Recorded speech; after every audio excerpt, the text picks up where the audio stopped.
Good morning students. मैं doctor Hemlata Akodiya, government girls college Chomu से। बच्चों, हम बीए पार्ट फर्स्ट का फर्स्ट पेपर पढ़ रहे हैं। आज इस वीडियो में हम राजनीतिक आधुनिकीकरण के बारे में पढ़ेंगे। राजनीतिक आधुनिकीकरण की जो अवधारणा है वह संपूर्ण आधुनिकीकरण की व्यापक एवं बहुस्तरीय अवधारणा का एक अंग है। जब आधुनिकीकरण की प्रक्रिया राजनीतिक क्षेत्र में प्रकट होती है तो उसे हम राजनीतिक आधुनिकीकरण की प्रक्रिया कहते हैं। कोई राजनीतिक व्यवस्था संपूर्ण समाज व्यवस्था का ही एक अंग यानी एक उपव्यवस्था होती है। मैंने आपको पूर्व में भी बताया है। और इस रूप में समाज में चलने वाली आधुनिकीकरण की प्रक्रिया को राजनीतिक आधुनिकीकरण की प्रक्रिया जन्म लेती है और प्रेरित भी होती है। और ये स्वयं ही सामाजिक मूल्यों के निर्माण एवं वितरण को प्रभावित करती है। राजनीतिक आधुनिकीकरण की अवधारणा के आधार पर राजनीतिक आधुनिकीकरण उपागम की स्थापना की गई है, जिसकी मदद से राजनीतिक व्यवस्था में चलने वाली आधुनिकीकरण की प्रक्रिया का विश्लेषण किया जाता है। राजनीतिक आधुनिकीकरण की प्रक्रिया में पुरानी अथवा परंपरागत राजनीतिक व्यवस्था को आधुनिक राजनीतिक व्यवस्था में रूपांतरित करने का प्रयत्न रहता है। तुलनात्मक दृष्टि से इसका अर्थ है कि जब कोई अविकसित अथवा विकासशील राजनीतिक व्यवस्था स्वयं को अपने से अधिक विकसित राजनीतिक व्यवस्था में रूपांतरित करने का प्रयत्न करती है तो उसकी क्रियाकलाप प्रयत्न को राजनीतिक आधुनिकीकरण की प्रक्रिया कहते हैं। इस दृष्टि से उस राजनीतिक व्यवस्था को उसके साधन का विवेकपूर्ण प्रयोग करना होता है। राजनीतिक विचारक वार्ड के अनुसार राजनीतिक आधुनिकीकरण आधुनिक समाज की प्राप्ति हेतु ऐसा आंदोलन है जिसका प्रमुख लक्षण है अपने पर्यावरण की भौतिक एवं सामाजिक परिस्थितियों को नियंत्रित या प्रभावित करने की दूरगामी क्षमता तथा ऐसी मूल्य व्यवस्था को जो इस क्षमता की आवश्यकता एवं इससे प्राप्त होने वाले परिणाम के बारे में मूल रूप से आशावादी होती है। अब हम हंटिंगटन की परिभाषा देखते हैं। हंटिंगटन कहते हैं राजनीतिक आधुनिकीकरण एक बहुमुखी प्रक्रिया है जिसका संबंध मानवीय चिंतन तथा गतिविधियों के सभी क्षेत्रों में परिवर्तन से होता है। डॉक्टर SP वर्मा कहते हैं कि राजनीतिक आधुनिकीकरण को बहुस्तरीय प्रक्रिया बताया है।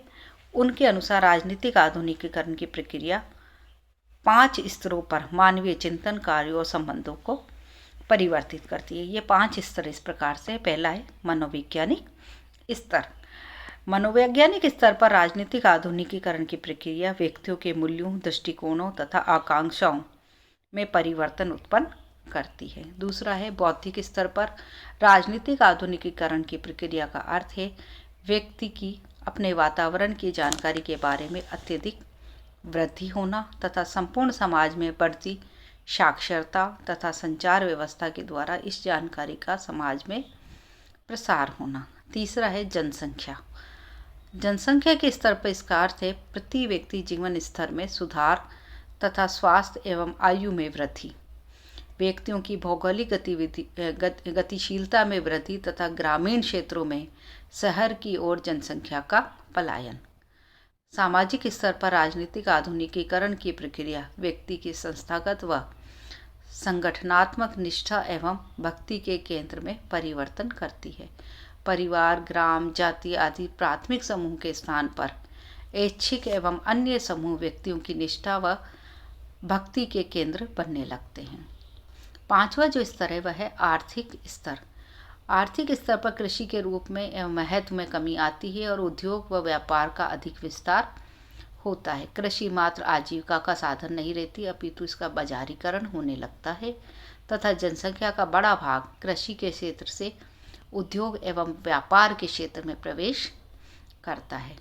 एडवर्ड सिल्स ने विकासशील राष्ट्रों में राजनीतिक आधुनिकीकरण की प्रक्रिया का विशेष अध्ययन किया है। द्वितीय विश्व युद्ध के बाद स्वतंत्र हुए लैटिन अमेरिकी, एशिया व अफ्रीका के राष्ट्रों को सिल्स ने विकासशील राष्ट्र कहा है और ये बताया है कि ये राष्ट्र कृषि प्रधान किस्म की सामाजिक आर्थिक रचना वाली परंपरागत जीवन पद्धति के स्थान पर जीवन की आधुनिक पद्धति को अपना रहे हैं। यद्यपि इन राष्ट्रों ने आधुनिकीकरण का जो मार्ग अपनाया है वह वास्तव में उसके पश्चिमीकरण का ही मार्ग है तो भी ये सभी राष्ट्र अपना आधुनिकीकरण पश्चिम के प्रभाव से मुक्त रहते हुए करना चाहते हैं। संक्षेप में हम कह सकते हैं कि राजनीतिक आधुनिकीकरण का अर्थ एवं परिभाषा के बारे में जो राजनीतिक विचारक है उनमें मतभेद है, किंतु अंतरों के बावजूद भी मोटे तौर पर हम कह सकते हैं कि राजनीतिक आधुनिकीकरण की प्रक्रिया सामाजिक परिवर्तन, संचार के साधनों के विस्तार तथा आर्थिक विकास से घनिष्ठ रूप से संबंधित होती है। राजनीतिक आधुनिकीकरण की प्रक्रिया सामाजिक व आर्थिक आधुनिकीकरण के प्रसंग में यह अपने भौतिक पर्यावरण के आधुनिकीकरण के प्रसंग में व राजनीतिक संस्कृति के आधुनिकीकरण की एक प्रक्रिया है। अब हम आधुनिकीकरण की विशेषताओं या लक्षणों की अगर हम बात करें तो राजनीतिक आधुनिकीकरण की जो लक्षण व विशेषताएं जो आइजेंस्टेड के अनुसार राजनीतिक जो आधुनिकीकरण है उसकी 4 विशेषताएं उन्होंने बताई। उसमें पहला है राजनीतिक कार्यों तथा संस्थाओं में बड़ी मात्रा में विशिष्टीकरण तथा उसके बीच एकीकरण स्थापित करने वाली शासन व्यवस्था का विकास। दूसरा, केंद्रीय राजनीतिक व प्रशासनिक संगठन के कार्यों में ऐसी तीव्र वृद्धि जो समाज के सभी क्षेत्रों से संबंधित हो। शासन की अंतर्निहित शक्ति का समाज के सभी समूहों में और उसके बाद सभी वयस्क नागरिकों में प्रसार, शासन में इसकी भागीदारी में वृद्धि। चौथा है शासितों के प्रति शासकों के सैद्धांतिक व संस्थागत उत्तरदायित्व में वृद्धि का होना। अब हम इसके जो प्रमुख लक्षण या विशेषताओं को कुछ बिंदुओं में स्पष्ट कर सकते हैं, जिसमें पहला है विभेदीकरण।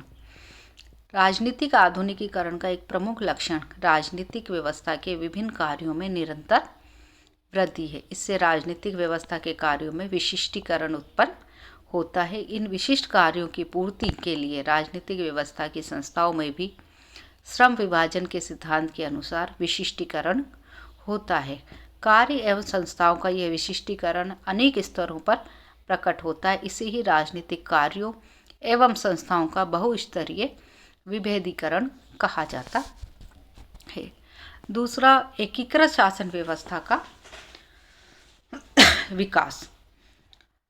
विभेदीकरण का जो विशेषता है उसको राजनीतिक संरचना में विभिन्नता एवं पृथकता के तत्व में वृद्धि करती है, किंतु राजनीतिक व्यवस्था के स्थायित्व एवं राजनीतिक आधुनिकीकरण की प्रक्रिया की निरंतरता के लिए यह जरूरी होता है कि राजनीतिक व्यवस्था के कार्यों एवं संस्थाओं में उचित प्रकार की एकता बनी रहे। यह कार्य राजनीतिक आधुनिकीकरण द्वारा किया जाता है और इसे उसका एक लक्षण माना जाता है। राजनीतिक आधुनिकीकरण ऐसी शासन व्यवस्था का विकास करता है जो राजनीतिक संस्थाओं के कार्यात्मक विशेषीकरण एवं उसकी स्वायत्तता की रक्षा करते हुए उनके बीच एक व्यवस्थित ढंग के एकीकरण की स्थापना करता है। तीसरा, राजनीतिक व्यवस्था का समाज के सभी क्षेत्रों में प्रवेश। राजनीतिक आधुनिकीकरण की प्रक्रिया के कारण राज्य के सकारात्मक कार्यों में तेजी से वृद्धि होती है। राज्य व्यक्ति के हित में अनेक आर्थिक, सामाजिक, शैक्षणिक एवं कल्याणकारी कार्यों को करता है। इससे सामाजिक जीवन के सभी क्षेत्रों तक राज्य की पहुंच में वृद्धि होती है। इससे सामाजिक जीवन के सभी पक्षों को प्रभावित करने लगता है। अगला जो बिंदु है वह समता है। राजनीतिक आधुनिकीकरण नागरिकों में समानता पर अत्यधिक बल देता है। यह सभी नागरिकों को राजनीतिक व्यवस्था में समान अवसर देने में विश्वास करता है। इस विचार को महत्व दिया जाता है कि राजनीतिक व प्रशासनिक पदों के लिए चयन जन्म अथवा विशेषाधिकार के आधार पर नहीं अपितु योग्यता व प्रतिस्पर्धा की प्रणाली द्वारा किया जाना चाहिए। इन पदों पर नियुक्ति के बारे में जाति, प्रजाति, धर्म, वर्ण, जन्म स्थान, भाषा, लिंग, धन आदि के आधार पर भेदभाव नहीं किया जाता। इसका परिणाम यह होता है कि शासन एवं प्रशासन में परंपरागत अभिजन वर्ग का महत्व घट जाता है। पांचवा बिंदु है राजनीति में जन सहभागिता में वृद्धि। राजनीतिक आधुनिकीकरण की प्रक्रिया में सामान्य जनता को सक्रिय नागरिक बना दिया जाता है या बन जाती है। साधारण जनता स्थानीय, प्रांतीय एवं सामुदायिक मामलों में की तुलना में राष्ट्रीय राजनीति में अधिक रुचि लेने लगती है। सामान्य नागरिक की राजनीतिक कार्यों में भागीदारी बढ़ जाती है और वो विभिन्न आधुनिक संगठनों के समूह के माध्यम से राजनीति को प्रभावित करने की आकांक्षा रखता है। छठा है सार्वभौमिकता। राजनीतिक आधुनिकीकरण का एक प्रमुख लक्षण राजनीतिक व्यवस्था में कानून की सार्वभौमिकता की स्थापना है। कानून की सर्वोच्चता के सिद्धांत को स्वीकारा जाता है और बिना किसी भेदभाव के सभी नागरिकों पर कानून को लागू किया जाता है और सभी नागरिक समान रूप से अपने कार्यों के लिए कानून के प्रति उत्तरदायी होते हैं। अगला जो बिंदु है 7वां, वह है शासकों की जनता के प्रति दायित्व में वृद्धि। राजनीतिक आधुनिकीकरण के कारण शासकों के कार्यों, अधिकारों, शक्तियों एवं प्रभाव में वृद्धि होने के साथ ही जनता के प्रति उसके दायित्वों व जवाबदेही में वृद्धि होती है। समता का लक्षण कानून की सार्वभौमिकता, परंपरागत अभिजन वर्ग का पतन तथा राजनीति में साधारण जन की भागीदारी आदि शासक वर्ग को अनुत्तरदायित्वपूर्ण आचरण करने से रोकते हैं और उसे जनता के प्रति सैद्धांतिक व संस्थागत स्तर पर उत्तरदायी बनाते रहते हैं। इसके अलावा राजनीतिक आधुनिकीकरण के द्वारा ऐसे नए अभिजन वर्ग की स्थापना भी होती है जो शासक वर्ग के उत्तरदायित्व के सिद्धांत में विश्वास रखता है। अंतिम जो बिंदु है वह है परिवर्तन की क्षमता। राजनीतिक आधुनिकीकरण के साथ ही समाज में विभिन्न दबाव समूह व हित समूह का उदय होता है और वे राजनीतिक दलों अथवा विभिन्न प्रकार के आंदोलनात्मक उपायों के द्वारा अपनी मांगों की पूर्ति के लिए राजनीतिक व्यवस्था पर दबाव डालते हैं। इस प्रकार समाज में हित संघर्षों का जन्म होता है। राजनीतिक आधुनिकीकरण की दृष्टि से राजनीतिक व्यवस्था में इतनी क्षमता अवश्य होनी चाहिए कि वह अनुचित मांगों को मानने से इनकार कर सके और सार्वजनिक हित की वृद्धि करने वाली मांगों की पूर्ति के लिए नीति निर्माण कर सके व उन्हें भी लागू कर सके। अब हम चर्चा करेंगे राजनीतिक अभिकरण के विभिन्न उपकरणों की। जो राजनीतिक आधुनिकीकरण के समझ जो प्रक्रिया है उसको गति देने के लिए तथा उसमें वृद्धि करने के लिए अनेक अभिकर्ताओं या एजेंट्स की जरूरत होती है, जिसे हम राजनीतिक आधुनिकीकरण के उद्देश्य एवं लक्ष्य की प्राप्ति के उपकरण, अभिकरण अथवा साधन कह सकते हैं। अतीत में यूरोप के राजनीतिक आधुनिकीकरण में इन उपकरणों ने विशिष्ट भूमिका निभाई है और आधुनिक काल में एशिया, अफ्रीका व लैटिन अमेरिका के विकासशील राष्ट्रों में राजनीतिक आधुनिकीकरण की प्रक्रिया को निरंतर गतिशील बनाए रखने में ये उपकरण अत्यंत महत्वपूर्ण सिद्ध हो रहे हैं। ये उपकरण इस प्रकार से हैं, जिसमें सबसे पहला है अभिजन वर्ग। प्रत्येक समाज में एक ऐसा शिक्षित एवं संपन्न वर्ग होता है जो संख्या की दृष्टि से बहुत छोटा होता है, किंतु सामान्य जन पर उसका अत्यधिक प्रभाव होता है और यह वर्ग राजनीतिक नेतृत्व, समाज का नेतृत्व भी करता है। इस छोटे आकार वाले वर्ग को समाज एवं राजनीतिक व्यवस्था का अभिजन वर्ग कहते हैं। सामान्य जन इस अभिजन वर्ग के विचारों एवं जीवन शैली का अनुकरण करने में गौरव को अनुभव करता है। ये अभिजन वर्ग समाज एवं राजनीतिक व्यवस्था में अपने प्रभाव और नेतृत्व को लगातार बनाए रखने की कामना करता है। इस दृष्टि से वह जन आकांक्षाओं की पूर्ति के लिए अनुपयोगी परंपराओं, मूल्यों, संस्थाओं के स्थान पर उपयोगी नए मूल्यों एवं संस्थाओं के निर्माण का प्रयत्न करता है। दूसरा है बुद्धिजीवी वर्ग। किसी समाज या राजनीतिक व्यवस्था के आधुनिकीकरण में बुद्धिजीवियों की भूमिका महत्वपूर्ण होती है। यह वर्ग अपनी प्रकृति से चिंतक वर्ग है और यह अपने समय के मूल्यों एवं संस्थाओं की समीक्षा करके उनमें आवश्यक परिवर्तनों के विवेकपूर्ण सुझाव देता है और परिवर्तन के साधनों को भी स्पष्ट करता है। यद्यपि बुद्धिजीवी वर्ग के पास प्रत्यक्ष रूप से कोई राजनीतिक सत्ता नहीं होती है, तो भी इस वर्ग का अभिजन वर्ग पर विशेष प्रभाव होता है, जिसके पास राजनीतिक नेतृत्व होता है।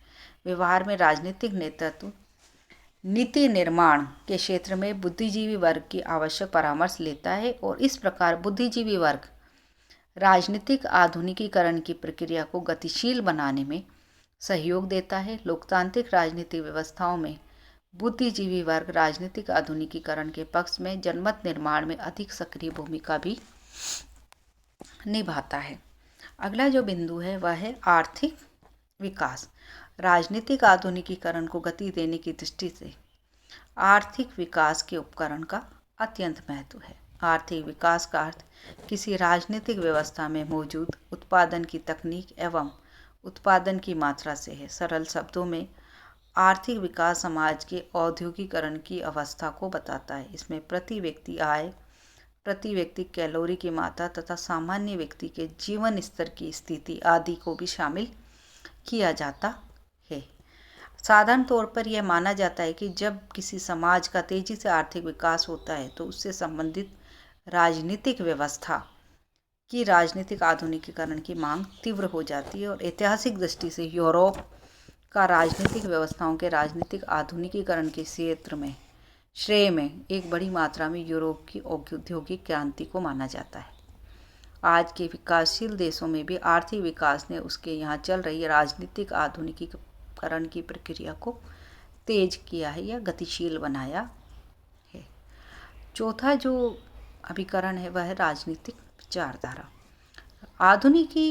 आधुनिक युग में किसी राजनीतिक व्यवस्था के राजनीतिक आधुनिकीकरण में राजनीतिक विचारधारा की आधारभूत एवं प्रत्यक्ष भूमिका स्वीकारी जाती है। राजनीतिक दल किसी राजनीतिक विचारधारा को राजनीतिक आधुनिकीकरण की प्रक्रिया को तीव्र बनाने के लिए उपयोगी हथियार के रूप में इस्तेमाल करते हैं। किसी परंपरागत राजनीतिक व्यवस्था में राजनीतिक दल विचारधारा के माध्यम से जनता के विभिन्न वर्गों में मूल्यात्मक एकता स्थापित करते हैं और राजनीतिक आधुनिकीकरण के पक्ष में जनमत बनाते हैं तथा सत्ता प्राप्त होने पर ऐसे नीतिगत निर्णय लेते हैं जो आधुनिकीकरण की प्रक्रिया को गति देने वाला हो। अतीत में उदारवादी राजनीतिक विचारधारा ने यूरोप की परंपरागत राजनीतिक व्यवस्थाओं के राजनीतिक आधुनिकीकरण में महत्वपूर्ण भूमिका निभाई है और 20वीं सदी के प्रारंभिक काल से साम्यवादी विचारधारा के आधार पर अनेक देशों में राजनीतिक आधुनिकीकरण के उद्देश्य की पूर्ति भी हुई है। आधुनिक काल में अनेक विकासशील देशों ने राष्ट्रवाद, लोकतंत्र, लोकतांत्रिक समाजवाद तथा लोक कल्याणकारी राज्य के सिद्धांत आदि के मिश्रण से ऐसी राजनीतिक विचारधारा का निर्माण किया है जो उसके राजनीतिक व्यवस्थाओं के आधुनिकीकरण में सहायक है। अगला जो अभिकरण है वह संचार के साधन है। प्रेस, रेडियो, सिनेमा, दूरदर्शन आदि संचार के प्रमुख आधुनिक साधन हैं। ये साधन किसी परंपरागत समाज के आधुनिकीकरण में महत्वपूर्ण भूमिका निभाते हैं और समाज का आधुनिकीकरण राजनीतिक आधुनिकीकरण की प्रक्रिया को सरल बना देता है। संचार के आधुनिक साधन समाज के विभिन्न वर्गों में मूल्यात्मक एकता स्थापित करते हैं, संपूर्ण समाज में राष्ट्रीय एकीकरण की भावना का प्रसार करते हैं और स्थानीय व वर्गीय हितों पर सार्वजनिक हितों की श्रेष्ठता स्थापित करने में मददगार होते हैं। इन संचार साधनों की मदद से राजनीतिक आधुनिकीकरण के पक्ष में जनमत का निर्माण होता है और इस प्रकार राजनीतिक आधुनिकीकरण की प्रक्रिया को बड़ी मात्रा में जन सहयोग उपलब्ध होता है। अगला जो अभिकरण है वह है सामाजिक गतिशीलता।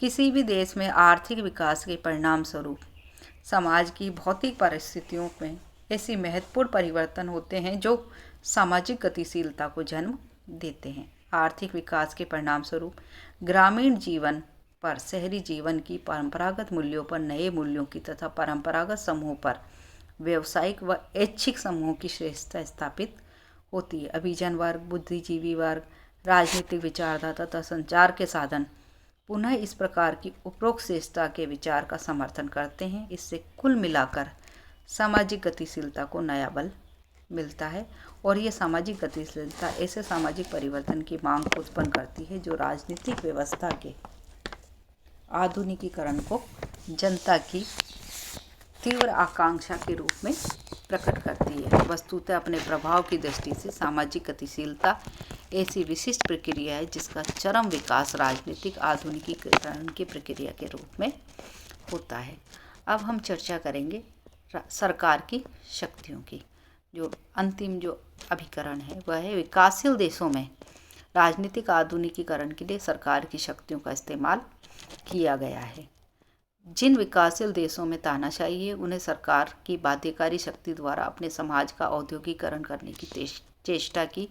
इन देशों में सामाजिक कुरीतियों का अंत व शिक्षा के प्रसार के लिए दंडात्मक साधनों का प्रयोग किया गया, किंतु अनेक विद्वानों का मत है कि तानाशाही राज्य में किए गए ऐसे परिवर्तनों को राजनीतिक आधुनिकीकरण का अंग नहीं माना जाता। हंटिंगटन ने लिखा है कि लोकतांत्रिक शासन एवं मूल्य तथा राजनीतिक नीति निर्माण में जन भागीदारी आदि राजनीतिक आधुनिकीकरण के प्रमुख लक्षण हैं जिनका तानाशाही व्यवस्था में अभाव रहता है। तो ये थे हमारे राजनीतिक अभिकरण के प्रमुख साधन। अगली वीडियो में हम राजनीतिक आधुनिकीकरण के संदर्भ में विकासशील राजनीतिक व्यवस्थाओं की विशेषताओं के बारे में व राजनीतिक आधुनिकीकरण के प्रतिमान तथा उसके महत्व व सीमाओं के बारे में चर्चा करेंगे। धन्यवाद स्टूडेंट्स।